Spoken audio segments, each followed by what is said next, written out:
After getting home, Charlie laid her on their bed and withdrew the spell from Claire's body. A moment later, Claire woke up. "Charlie!"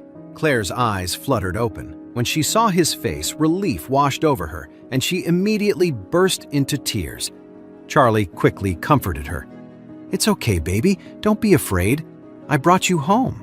"Home?" Claire looked around, recognizing their bedroom. She quickly asked, "Silas Bennett, he didn't hurt you, did he?" "No," Charlie said. "Silas and his wife are taken care of, and the entire Bennett Materials Group has been leveled. I guess it's true what they say. What goes around, comes around." Claire was shocked. "What? How? What happened?" Charlie smiled faintly. "I called a few friends to help get you out. Turns out the Bennett Materials Group, the office building, the whole factory, it was all shoddy construction. Right after we got out, one of the workshops exploded. The blast took down the whole factory. It's too bad you were asleep, otherwise you could have seen it fall like dominoes." Claire couldn't believe it. A perfectly good factory. A workshop exploded and the whole thing was leveled? "Yep," Charlie nodded. "It was a huge explosion. I guess it was karma." After saying that, he quietly sent a text to Isaac. "Get the media on this. Tell them the Bennett Materials Group collapsed in a chain reaction after a workshop exploded." Isaac replied almost instantly. "Don't worry, young master. It'll be on the news right away." A few minutes later, while Claire was still trying to piece together what had happened before she passed out, her phone suddenly buzzed with a bunch of news alerts. She glanced at the headlines and was stunned. The headlines were all about an accident at the Orris Hill Bennett Materials Group. The reports said the accident caused the collapse of an engineering workshop, which led to the entire plant coming down. Several people had died. The owner, Silas Bennett, and his wife were also seriously injured. Charlie said, "See, I wasn't lying, was I?" Only then did Claire believe it. "Huh!" she exclaimed. "He really was evil. I guess he got what he deserved." After a moment, she asked Charlie nervously, "When you got there, that monster didn't do anything to me, did he?" Charlie nodded and said, "Your clothes were untouched when I arrived. It was Silas's wife who rushed in and stopped him from trying anything." 2 lines of tears streamed down Claire's face. "Charlie, I'm so sorry." Charlie quickly said, "Hey, don't say that. What are you talking about? I don't blame you at all. It's on me. It's my job to protect you, and I let that creep get close enough to almost hurt you." Claire was so moved that she just hugged Charlie tightly without saying a word. In that moment, she realized just how deep Charlie's feelings for her were, and a profound sense of happiness washed over her. That afternoon, the news that the Bennett Materials Group had been razed to the ground sent shockwaves through the entire upper class of Orris Hill. And even though the official story was an accident, no one in those circles believed it for a second. Everyone immediately started speculating about which powerful figure was behind it. After all, almost no one in Orris Hill had that kind of power. Who could it be? Everyone's minds immediately raced, connecting the dots between recent mysterious events in Orris Hill. There was the mysterious, God-level rich man who became a sensation on the internet after showing up with more than a dozen luxury cars and spending over $10 million in cash to buy a diamond. There was the new chairman of the Enraged Group, who acquired the company and then threw $2 billion at building a 6-star hotel. There was the mysterious person who booked out the entire Sky Garden for a private wedding, something that had never been done before. And now, there was this powerful figure who had leveled the Bennett Materials Group in a single afternoon. All these clues pointed to one person.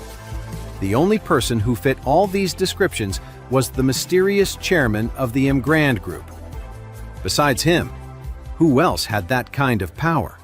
And just like that, the identity of the Enraged Group's chairman in Orris Hill became even more of a mystery. The person most upset about the Bennett Materials Group being destroyed was Mrs. Wilson. With the Wilson family's finances a little tight, She had been hoping Clare could convince the Bennett Materials Group to give them some materials on credit, which would have been a way to ease their financial pressure. Unexpectedly, the entire Bennett Materials Group was wiped out in a single afternoon. Now, Mrs. Wilson's biggest worry was money. Figuring out how to raise some capital had become her worst nightmare. Clare didn't tell her grandmother what had happened. After that whole ordeal, she secretly decided to stay out of other family business and just focus on her partnership with the Enraged group. From now on, even if her grandma asked, she wouldn't get involved. The next day, Clare felt much better, both mentally and physically, and was eager to get back to work. Charlie went out in the morning to do the grocery shopping. When he got home, he saw his father-in-law, Jacob, sitting on the sofa, looking sad and sighing. He frowned and asked, "Dad, why are you in such a bad mood? Who got to you this time? Did you get scammed on another antique deal?" Jacob took a sip of his coffee and said angrily, "Don't even mention antiques. Crap, I get angry just thinking about it." "What?" Charlie couldn't help but ask. "You really got scammed?" Jacob said.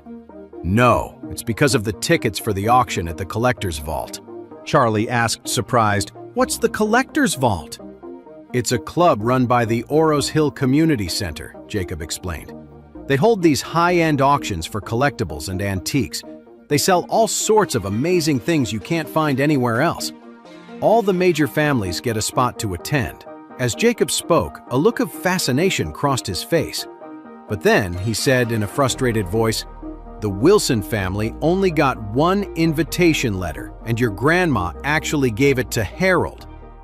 That kid Harold has never touched an antique in his life and doesn't know the first thing about them.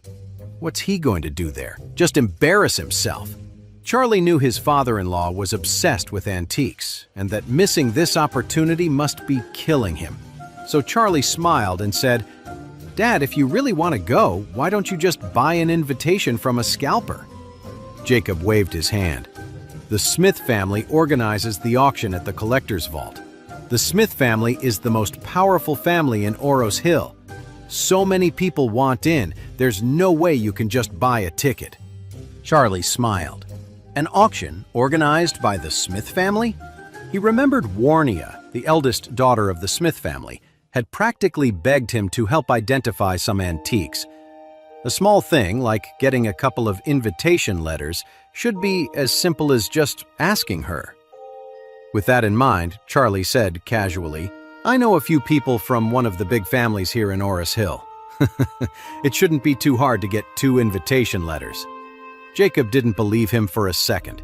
He shook his head and said, "Forget it.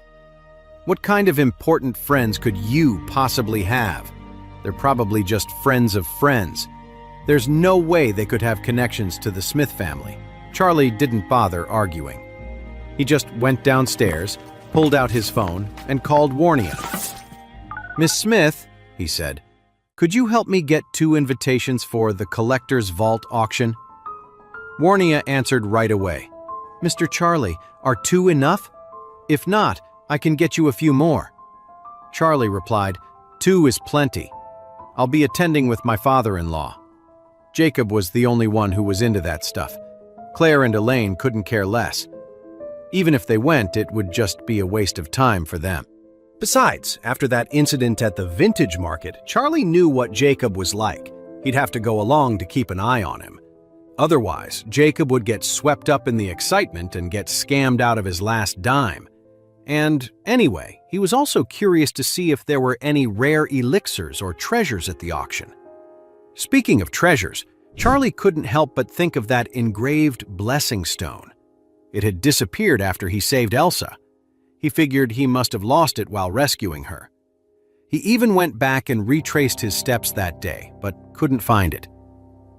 Fortunately, he had already absorbed the stone's aura, otherwise he'd really be kicking himself.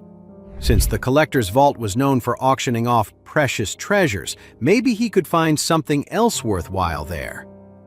When Clare got home from work, Jacob was still moping around. He was so down that he barely touched his dinner. Charlie knew he was sulking about the auction invitation. Just then, Warnia called. "Mr. Charlie, I'm so sorry. I was working this afternoon, but I'm downstairs at your place now. I can give you the invitation letter." Charlie quickly replied, "I'll come down and get it." Then he rushed out the door. Warnia was waiting downstairs in her car. When she saw Charlie come out, she got out and handed him 2 invitation letters. Charlie thanked her and went right back inside without making small talk. Back inside, Jacob was still fuming. Claire tried to reason with him. "Oh, Dad, don't be so mad. Grandma probably gave the invitation to Harold, hoping he could use it as a chance to meet some important people and do some networking." Jacob sighed. "Look, your grandma has always played favorites. She never cared much for me, but she always doted on your uncle and Harold. It's been like that forever, and it really gets to me." Claire nodded helplessly. She knew her grandma was biased. Her grandma thought her father was a nobody with no real talent. Then, she figured since Claire was a girl, she couldn't take over the family business, so she always spoiled Harold a little more. And after she married Charlie, her grandmother basically gave up on her family completely. Just then, Charlie walked over and handed 2 golden invitation letters to Jacob. "Dad," he said, "I got those invitations you wanted." "What?" Jacob shot up from his seat as if he'd been launched by a spring.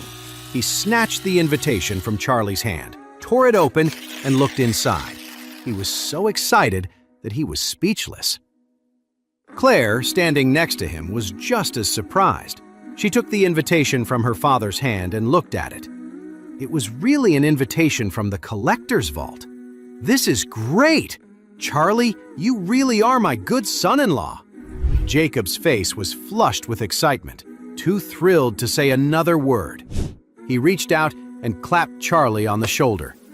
"My daughter really married the right guy." "Oh, please, it's just an invitation letter. You're so happy you can't even think straight," Elaine grumbled.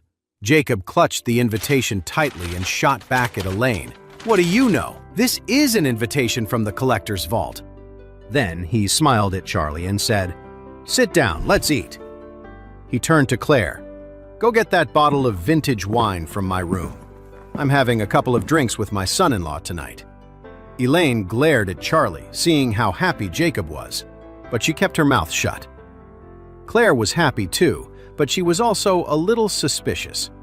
After getting the wine, she sat down next to Charlie and nudged him with her elbow. "Where did you get this invitation?" she asked. She had asked around at work that afternoon, trying to get an invitation for her dad, but she found out that the invitations to the collector's vault were limited to 1 per family. How did Charlie manage to get one? Charlie smiled and said, "I just asked a friend. He happened to have 2 invitations, but he didn't feel like going, so he gave them to me." "Really? What a coincidence," Claire said, not entirely convinced. "Why haven't I ever heard you mention a friend from such a well-off family? What's his name?" Charlie said casually, "His name is Christian Knox. I helped him out at the vintage market a while back. Dad knows him." Jacob nodded eagerly. "It's true! That Christian guy even gave Charlie an emerald bracelet, said it was worth 5 or 6 million. Hey amazing viewers, it's Charlie here. Thanks for sticking with us. By the time of the release of this video, only 11% of our viewers have joined the party by subscribing, and 89% of you might miss out on our next mind-blowing video. So what are you waiting for? Hit that subscribe button and join the exclusive club.